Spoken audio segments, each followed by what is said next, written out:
reflexão sobre a mente santa e pura em relação à literatura bíblica. Terceiro exemplo. Digamos que um homem tenha problema com a avareza. Ele ama o dinheiro. Ele vive durante o seu dia tendo pensamentos egoístas.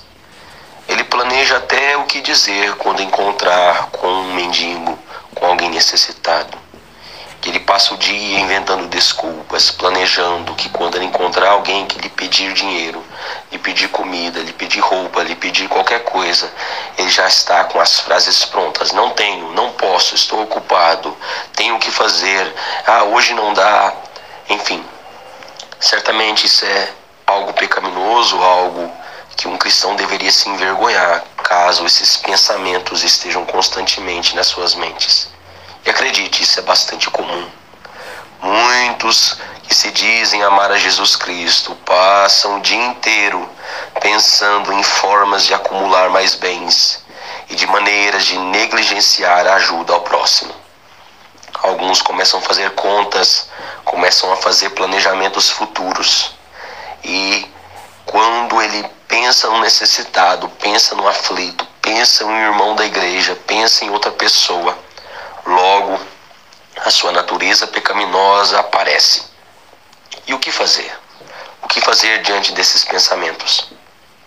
Vamos para as Escrituras. Olhe Mateus, olhe o Sermão da Montanha.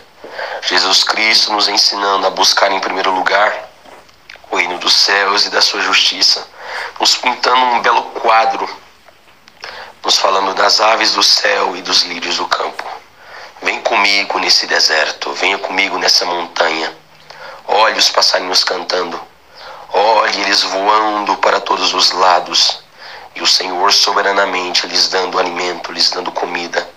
Mesmo em um lugar onde muitas pessoas podem dizer, é impossível ter pão aqui, é impossível um pássaro se alimentar aqui, mas o Pai Celeste alimenta cada um deles.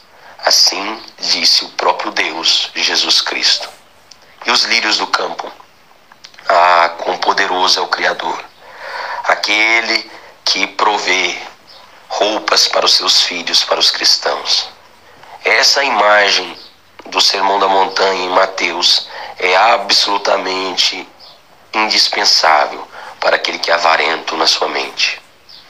Outro texto que também pinta um belo quadro à nossa mente é o rico e Lázaro, encontrado no Evangelho de Lucas.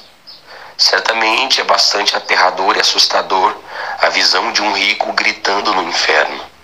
Um rico que antes não tinha misericórdia de ninguém, agora clamando por misericórdia. Um rico que não tinha compaixão de ninguém, agora clamando por ajuda. Desenhe esse quadro na sua mente. Veja o rico em tormentos pedindo, Pai Abraão, deixa-me que eu volte para anunciar meus irmãos. Certamente os irmãos desse homem possivelmente eram piores que ele. Esse é também um belo quadro para você meditar na sua mente, quando a avareza, quando o amor ao dinheiro estiver roubando a sua comunhão com Deus, invadindo os seus pensamentos. Quando a avareza, quando os pensamentos egoístas estiverem tomando a sua mente, você já tem um carro, você já quer outro, e o pensamento seu começa a crescer, Você já tem uma casa, agora Satanás sopra nos seus pensamentos. Não, você tem que ter 2 casas. Não, com piscina, televisão maior, uma roupa mais cara. Não, você tem que ter mais e mais dinheiro, mais comida. Ei, lembre-se do Sermão da Montanha, as aves do céu, lírios do campo. Lembre-se da história do rico e Lázaro, que não é uma parábola, porque parábola não cita nomes como Abraão e Lázaro. É uma história verdadeira. Lembre-se também da figura de Tiago capítulo 5, daquele rico que Tiago convida ao arrependimento para chorar as suas misérias. Por quê? Porque as suas riquezas estão apodrecendo, estão enferrujando, e a sua ferrugem será usada no dia do juízo para condená-los. Os trabalhadores do campo estão clamando a Deus, e os seus clamores estão chegando até Deus, porque eles não recebem pagamento de maneira justa e devida. certamente esse quadro que Tiago pinta, mostrando um homem com muitas riquezas, muito ouro enferrujando, certamente pode ser usado também para combater o avarento. E mais do que isso, eu acredito que também é necessário nós analisarmos o contentamento cristão. A joia rara do contentamento, como mesmo falou Jeremiah Burroughs. Certamente, o que nós trouxemos para esse mundo? Nada. Nascemos sem dinheiro, sem dente, sem cabelo, sem músculos. Um simples bebê que, segundo a soberania de Deus, é tão frágil que pode morrer a qualquer momento. O que nós trouxemos a esse mundo? O que nós trouxemos a esse mundo? Nada. E após a morte, após estarmos dentro do caixão, certamente nada vamos levar. Tendo que comer o vestir, tendo que comer o que vestir, disto estais contente. Que possamos meditar nos sofrimentos do apóstolo Paulo, para que nós, envergonhados, possamos dizer: ó Senhor, tira mamão do meu coração, tira a riqueza do meu coração, tira o amor às riquezas da minha alma. Arranca, Senhor, vem com teu poder onipotente, arranca da minha vida, arranque da minha vida. E certamente meditar sobre os sofrimentos no livro de Atos e do apóstolo Paulo pode produzir em nós, além do exemplo do Sermão da Montanha, além do exemplo da história do rico Lázaro de Lucas, do Evangelho de Lucas, também Tiago capítulo 5, para combater o monstro da avareza, o monstro do egoísmo, o amor às riquezas, pensamentos egoístas, quem sabe talvez até no casamento. Quantos maridos só pensam no seu prazer e, ao invés de satisfazer as suas esposas, passam o dia se masturbando, passam o dia vendo pornografia. Egoístas. Então são egoístas no dinheiro, são egoístas no amor, são egoístas na compaixão. Vivem dando esmolas de elogios à sua esposa, esmolas de afeto, esmolas de abraço, esmolas de calor humano, de afeição. Dão esmolas o resto, porque são maus, egoístas. Não somente no dinheiro, mas em todas as áreas da sua vida. Que o Senhor possa nos fazer humildes. Como o Senhor que chegava até os necessitados e dizia: o que queres que eu te faça? O próprio Deus fazendo essas perguntas, o próprio Cristo, o Verbo, o Criador dos céus e da terra, chegando a um mortal e dizendo: o que queres que eu te faça? Que possamos aprender com o Senhor e que nós possamos ter esse coração gentil, humilde, que ama o serviço e não receber nada em troca, que ama dar e não receber. Que o Senhor possa mudar o nosso coração com essas imagens, com a imagem das aves do céu, dos lírios do campo, no Sermão da Montanha em Mateus, com essa história assustadora do rico e o Lázaro, de um homem no inferno clamando: Pai Abraão, Pai Abraão. E que nós possamos também meditar em Tiago capítulo 5, o seu convite ao arrependimento, aos ricos se arrependerem da sua maldade. E que nós também podemos ver os sofrimentos do apóstolo Paulo. Vem comigo, veja o apóstolo Paulo sendo espancado quase até a morte, cabeça cortada, braços todos inchados, olhos, dentes quebrados, sendo chutado, espancado quase até a morte, jogado em uma praça. Veja o apóstolo Paulo sendo açoitado, Paulo e Silas na prisão. Veja os apóstolos sendo martirizados, fome, nudez, perseguição, naufrágios. Leia Atos, leia os sofrimentos de Paulo, e que essa vergonha santa venha incomodar-te, perturbar a tua mente, e que você possa, de uma vez por todas, deixar de amar a riqueza, deixar de ser avarento, deixar de viver para os prazeres desse mundo, e que você comece a viver para a glória de Deus. Eu creio que esse é um dos caminhos para qualquer homem e qualquer mulher: tirar da sua mente pensamentos egoístas, pensamentos que são comuns àqueles que não temem a Deus e que não amam o Senhor de todo o coração, alma, entendimento e forças. Uma reflexão sobre a mente santa e pura em relação à literatura bíblica. Quarto exemplo. Digamos que um homem tenha problemas problemas com imoralidade, cobiça, pensamentos imorais. Ele deseja mulheres casadas, ele vê alguma mulher passando na rua com uma roupa curta, ele fixa os seus olhos, ele, entre aspas, come essa mulher com seus olhos, ele deseja, ele satisfaz os seus olhos com aquilo que ele não deveria olhar. Seria menos pecaminoso ele enfiar a sua cara no chão e ficar olhando para uma pequena pedrinha, olhando a sua forma, olhando seus contornos, do que ele ficar com seus olhos em cima das curvas de uma mulher. Assim também muitas mulheres veem um homem passando na rua e logo já olham na direção dos seus genitais e cobiçam, olham o tamanho, pensam coisas imorais, olham para o tamanho dos seus braços, pernas, o seu corpo e procuram satisfazer a sua mente.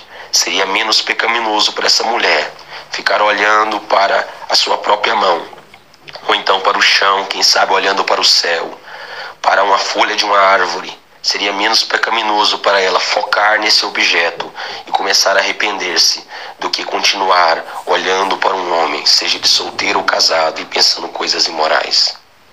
Mas e o casamento? É pecado um homem olhar para sua esposa desta maneira, a desejando? Certamente que não.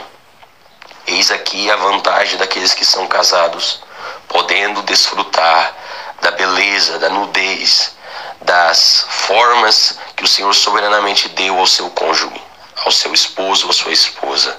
Assim, ele, somente o homem, e a mulher, somente ela, pode desejar, cobiçar o seu marido, pensar nele e não ficar pensando em outras pessoas. Então, certamente o casamento pode fazer com que o homem evite ter esses pensamentos lascivos, para que ele se satisfaça de tal forma que ele não vá procurar na rua e na internet, nem em outro lugar, satisfazer a sede e a vontade que os homens naturalmente têm da beleza feminina, como as mulheres têm, de também analisar e desejar os homens. Mas, olhando para as Escrituras, como resolver isso? Eu já citei em algumas dessas reflexões passadas sobre o problema da imoralidade. Se não me engano, na reflexão de número 2. Então, como resolver uma mente imoral? Você já pensou em todos os juízos de Deus, em todas as pessoas que morreram diante da santidade de Deus, e o pensamento continua.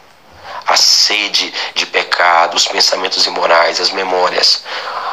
Às vezes, muitos homens não chegam a trair sua esposa, mas eles se deliciam em pensar em como fazê-lo. Eles passam horas e minutos do seu dia pensando em como trair, em como aproximar-se de uma mulher, em como conquistá-la, e etc, etc, e muitas outras formas. Muitas pessoas não chegam a executar o pecado, mas planejam o pecado. É como se uma pessoa planejasse um assassinato. Ela vai na loja, compra o veneno, prepara, ela lê a quantidade que precisa ser utilizada, ela coloca uma dosagem a mais, o veneno se torna muito mais letal, e ela, de uma hora para outra, diz: não irei provar desse veneno, porque ele é tão letal e nocivo, mas deixarei aqui. Certamente esses são muitos cristãos que não traem as suas esposas,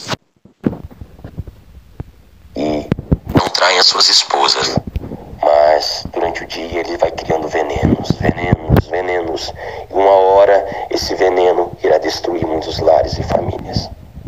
Certamente o verdadeiro cristão, ele tem tanto medo de cair em pecado quanto pensar em como praticá-los. Ele teme ao Senhor e sabe que é igualmente grave pecar quanto planejar o pecado.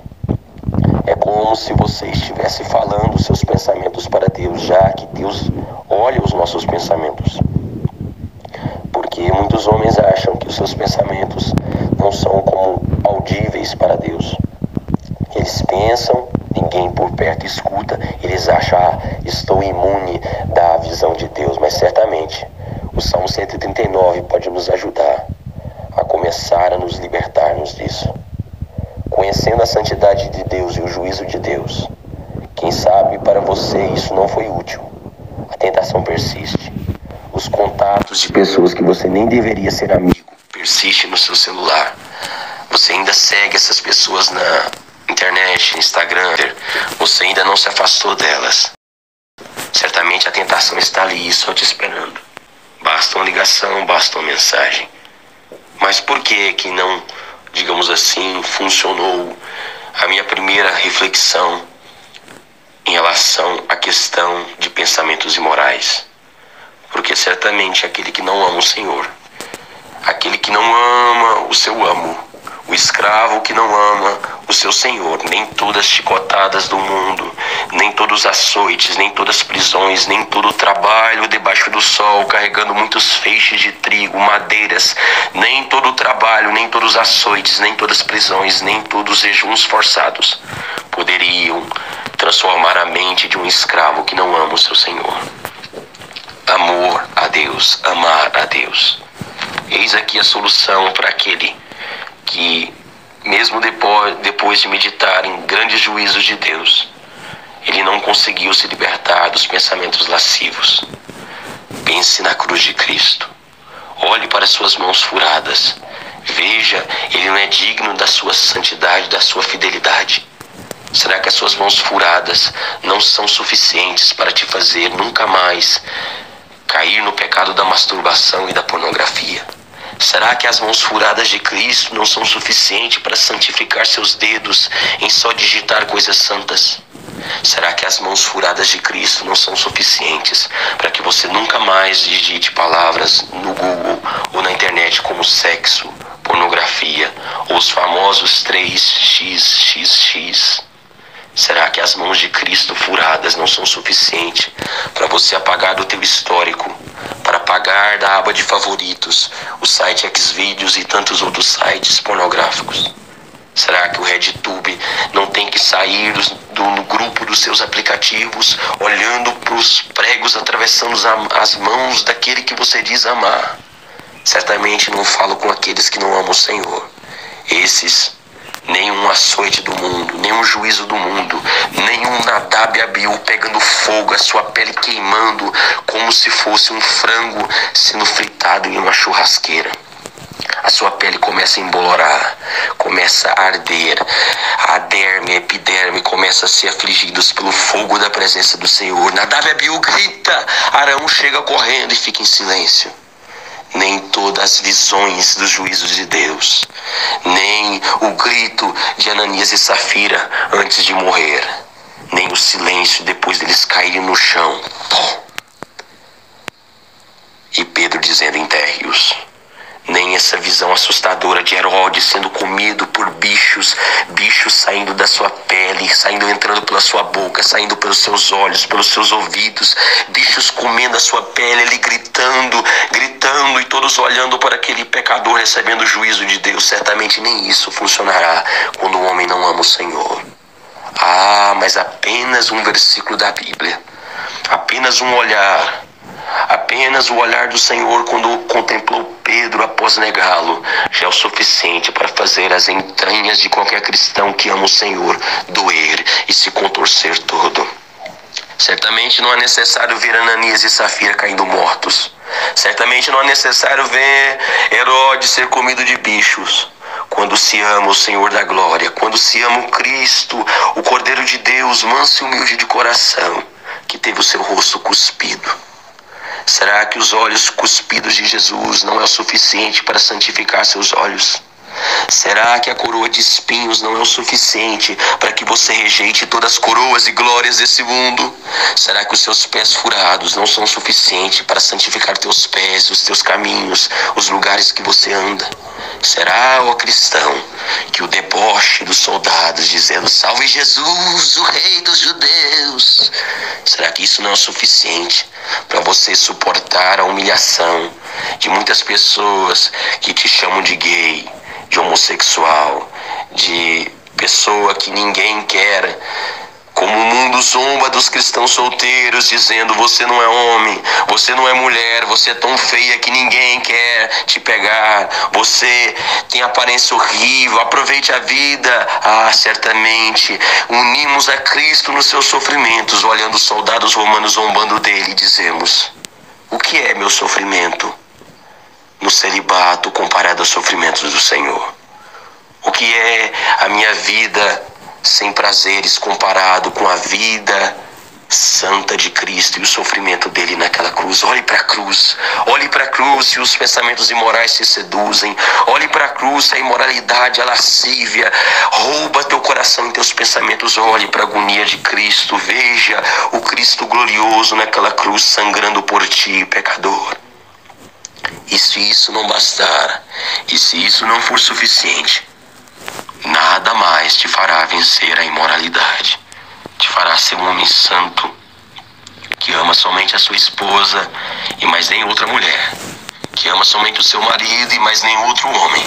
Se a cruz de Cristo, a agonia de Cristo, o brado dele está consumado, se isso não seduzir teu coração e te trazer de volta à vida santa, certamente você tem que rever a sua conversão, rever o seu amor a Cristo, se você de fato nasceu de novo.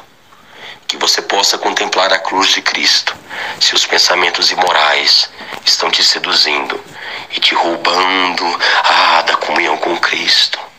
Veja Satanás tentando entrar na sua mente, roubando os momentos mais doces, mais santos, mais gloriosos, aqueles momentos que você mais chorava e dizia: Senhor, eu te amo, eu te amo, eu te amo, eu morrerei por ti, eu te seguirei até a morte, nunca me envergonharei da tua cruz, do teu evangelho. É isso que Satanás quer roubar. Ele quer roubar o seu tempo precioso.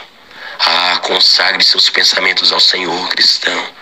Peça o poder de Deus, como os antigos monges e padres do passado que viviam trancados em conventos. A primeira coisa que eles faziam ao acordar é: vinde Espírito Santo, iluminai. Eles iam fazer qualquer coisa, uma plantação de hortaliças: vinde Espírito Santo, iluminai.